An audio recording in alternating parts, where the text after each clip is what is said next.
Hi, it's me again with Corel Draw Tips and Tricks, and if you didn't watch part one, you might want to watch part one. Kind of help somebody recreate this logo in color. I had a few leaks and I've already fixed them. It's just like in the first video, but we're going to use the Smart Fill tool to make sure it doesn't leak, and it doesn't. So this is a tool, so you're going to want to use like a light gray on the outside and maybe a darker gray on the inside, but I want to see my lines in there. So I'm going to left click black, make it something more than a hairline. Let's go 2 points and scale with object, so in case we see it, because you want that line. Now let's move it back, and because I nudged, I can just nudge it right back. And being a wood turner myself, I know that most wood handles are wood, so we're going to make that a wood color. But on this, we want a different color, so we're going to nudge it over. And this should be normally made of brass.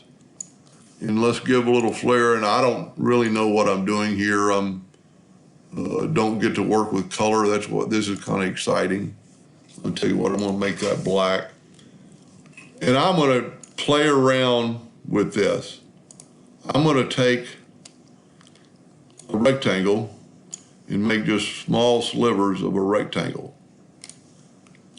And I'm going to rotate it at an angle, pretty close to that angle. Doesn't have to be perfect. And I'm going to Control D, and I'm going to make another duplicate, put it about in the middle, and then Control D again and put it at the end. And what I'm going to try to do is make a color. So I'm going to fill that in with I'm going to have to use the Smart Fill tool so I can see some more colors. Kind of a brass colored, that one and that one. But on this one, I'm going to fill it in with a yellow. And now for just a second, I'm going to nudge my outline out of the way, and I'm going to left click, no, I'm going to right click, no outline. Now let's zoom in here and let's get this blend tool right here, and I'm going to blend from there to there. So that didn't really work very well. Let's try 200 steps. That's not what I want. And maybe it's because it's at an angle. So let's do this. Remember 33.65. 33.653. Let's make it a 0. And now let's try blending them and see if that helps.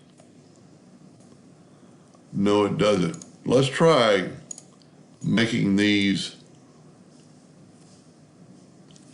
put them at the top, make them all even. Go ahead and let's make our yellow the same distance. So we hit T, put them at the top, take our blend tool. I don't know why we're getting that. Tell you what, we're going to try this. We're going to try flipping that yellow. A lot of times that'll happen. That's better. Let's make this 200. Let's slide that bar a little bit that way. Now we don't really need this other, you know what, I'm going to back that up. I want more yellow. That doesn't look half bad. I don't understand that line. Let's make it 400 and see what happens. That line is just there. That'll work. Now let's take this blend and Control D and make it, and whoever I was working on last, they got their duplicate distance set at 25, 25. Control D and make a duplicate. Control D, and I guess that won't work as a blend. We'll have to go to Object, break blend apart. What I'm trying to do is get this thing flipped over. Might not work in a blend. Yeah, that did. So we've kind of got not my best job, but I don't get to work with color very much.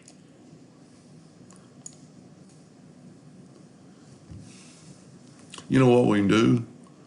Let's flip both these around and do just the opposite of what I was going to do. That looks pretty good. Whenever you see Corel jump like that, you did something wrong. Now we're just going to take this center. So I'm going to select it all, go up to Object, Ungroup. See if we can't group this together, Control G. Now I don't remember our degree was 33.65, let's say. We've got a little bit of a note. Let's nudge this back. And there's several ways to put that in there. We can select this one. Whoop. Sorry about that. If you watch enough of my videos, you know I do that a lot.